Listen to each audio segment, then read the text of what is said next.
6. चिट्ठी का सफ़र। अपनी 10-12 साल की ज़िंदगी में तुमने कुछ पत्र तो लिखे ही होंगे। वे पत्र अपने सही पते और समय पर किस तरह पहुँचे होंगे, यह बहुत सी बातों पर निर्भर करता है। जैसे कि चिट्ठी किस स्थान से किस स्थान पर भेजी जा रही है, संदेश पहुँचाने की कितनी जल्दी है, तुमने पूरा और ठीक पता लिखा है कि नहीं, तुमने उस पर डाक टिकट लगाया है कि नहीं, आदि। अब प्रश्न यह उठते हैं कि आखिर चिट्ठी पर डाक टिकट लगाया ही क्यों जाए? पूरे और ठीक पते से क्या मतलब? ज़रूरत पड़ने पर संदेश को जल्दी कैसे पहुंचाया जाए? स्थान बदलने से चिट्ठी के पहुंचने पर क्या असर पड़ता है? इनमें से कुछ सवालों के जवाब शायद तुम्हारे पास हों, खासकर तुम में से उनके पास जो डाक टिकटें इकट्ठा करने का शौक रखते हों। इन सवालों के जवाब के लिए ज़रा नीचे दिए गए लिफाफों को गौर से देखें।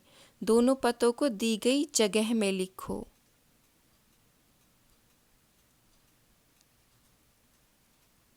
ये दोनों पते किस तरह से भिन्न हैं? गांधी जी को भेजे गए पत्र में पते की जगह पर लिखा है महात्मा गांधी, जहां हो वहां, जबकि लिफाफे पर इमारत या संस्थान से लेकर शहर तक का नाम लिखा हुआ है। पते में सबसे छोटी भौगोलिक इकाई से शुरू करके बड़ी की ओर बढ़े हैं। छोटी से बड़ी भौगोलिक इकाई का मतलब यह हुआ कि घर के नंबर के बाद गली मोहल्ले का नाम, फिर गांव, कस्बे, शहर के जिस हिस्से में है उसका नाम, फिर गांव या शहर का नाम। शहर के नाम के बाद लिखे अंक को पिन कोड कहते हैं। हर जगह को एक पिन कोड दिया गया है। यह सोचने लायक बात है कि आखिर पिन कोड की ज़रूरत क्या है। हमारे देश में अनेक ऐसे कस्बे, गांव, शहर हैं जिनके नाम एक जैसे हैं। पते के बाद पिन कोड लिखने से गंतव्य स्थान का पता लगाने में डाक छाटने वाले कर्मचारियों को मदद मिलती है और पत्र जल्दी बांटे जा सकते हैं। पिन कोड की शुरुआत 15 अगस्त 1972 को डाक तार विभाग ने पोस्टल नंबर योजना के नाम से की। जाहिर है कि गांधी जी को मिले इस पत्र और उन्हें मिले किसी भी पत्र पर पिन कोड का इस्तेमाल नहीं किया गया था। फर्क सिर्फ पिन कोड का ही नहीं, समय के साथ डाक सेवाओं में निरंतर बदलाव और विकास होता रहा है। फिर शब्द पोस्टल इंडेक्स नंबर का छोटा रूप है। किसी भी जगह का पिन कोड 6 अंकों का होता है। हर अंक का एक खास स्थानीय अर्थ है। उदाहरण के लिए एनसीईआरटी को भेजे गए लिफाफे पर अंक है 110016। इसमें पहले स्थान पर दिया गया अंक यह बताता है कि यह पिन कोड दिल्ली, हरियाणा, हिमाचल प्रदेश, पंजाब या जम्मू कश्मीर का है। अगले 2 अंक यानी 10 यह तय करते हैं कि यह दिल्ली राष्ट्रीय राजधानी क्षेत्र, दिल्ली का उपकोड है। अगले 3 अंक यानी 016 दिल्ली उपक्षेत्र के ऐसे डाकघर का कोड है जहां से डाक बांटी जाती है। अब तुम्हारा स्कूल जहां पर है उस इलाके का पिन कोड पता करो। अपने घर के इलाके का पिन कोड नंबर भी पता करो। पिन कोड की जानकारी डाकघर से प्राप्त की जा सकती है। डाकघरों में टेलीफोन डायरेक्टरी की तरह पिन कोड डायरेक्टरी भी मिलती है। तुम्हारे इलाके का पिन कोड तो तुम्हारे मोहल्ले में लगे लेटर बॉक्स पर ही लिखा होगा।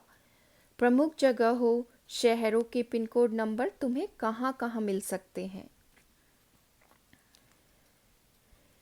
टिकट संग्रह का शौक काफ़ी लोकप्रिय है। धीरे धीरे इसमें टिकट संग्रह के अलावा डाक से जुड़ी और बहुत सी चीज़ें शामिल हो गई हैं। इसको डाक का विज्ञान कहना गलत नहीं होगा। क्या तुम जानते हो कि इस विज्ञान को क्या नाम दिया गया है? पता करो और यहाँ लिखो। बहुत पुराने समय में कबूतरों के द्वारा संदेश भेजे जाते थे। जब संदेशवाहक कबूतरों की बात हो रही है तो उन इंसानों की बात कैसे ना हो जो इस समय में डाक पहुंचाने का काम करते रहे, जब संचार और परिवहन के साधन बेहद सीमित थे। बात हो रही है उन हरकारों की जो पैदल ही आम आदमी तक चिट्ठी पत्री पहुंचाने का काम करते रहे। राजा महाराजाओं के पास घुड़सवार हरकारे हुआ करते थे। हरकारों को न सिर्फ हर तरह की जगहों पर पहुंचना होता था बल्कि डाक की रक्षा भी करनी होती थी।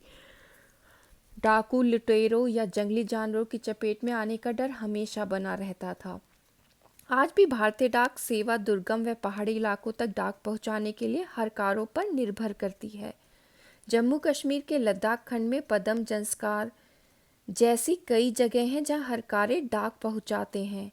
आजकल तो संदेश भेजने के नए नए और तेज साधन आसानी से उपलब्ध हो गए हैं।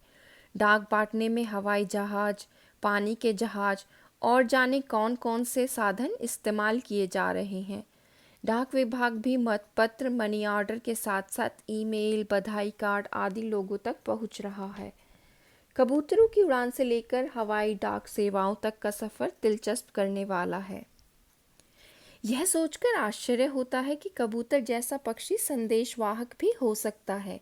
कबूतर की कई प्रजातियां होती हैं और ये सभी संदेश लाने ले जाने का काम नहीं कर सकती।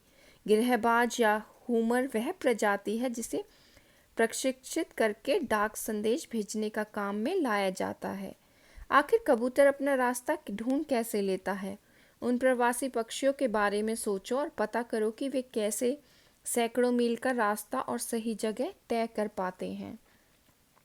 उड़ीसा पुलिस खास तौर पर हुमर कबूतरों का इस्तेमाल राज्य के कई दुर्गम इलाकों में संदेश पहुंचाने के लिए कर रही है।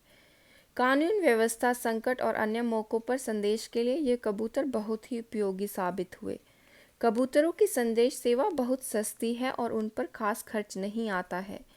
इन कबूतरों का जीवन 15-20 साल होता है और 8-10 साल तक वे बहुत अच्छा काम करते हैं। स्वस्थ कबूतर एक दिन में 1000 किलोमीटर तक का सफ़र कर सकता है। यदि कोई महत्वपूर्ण संदेश पहुंचाना हो तो 2 कबूतरों को भेजा जाता है ताकि बाज के हमले जैसी अनहोनी स्थिति में भी दूसरा कबूतर संदेश पहुंचा दे। शायद यह पढ़कर तुम एक ऐसे कबूतर की कहानी पढ़ना चाहो जो दूसरे विश्व युद्ध में संदेश पहुंचाता था। इस कबूतर की कहानी नेशनल बुक ट्रस्ट से अंग्रेजी में छपी एक किताब में दी गई है। किताब का नाम है ग्रे नेक, जो कि इस किताब के हीरो का भी नाम है। अगर तुम हिंदी में पढ़ना चाहते हो तो क्यों ना नेशनल बुक ट्रस्ट को पत्र लिखो कि वे इस किताब को हिंदी में भी छापें। यह रहा उनका पता: national book trust, India, A5 green park, नई दिल्ली 110016।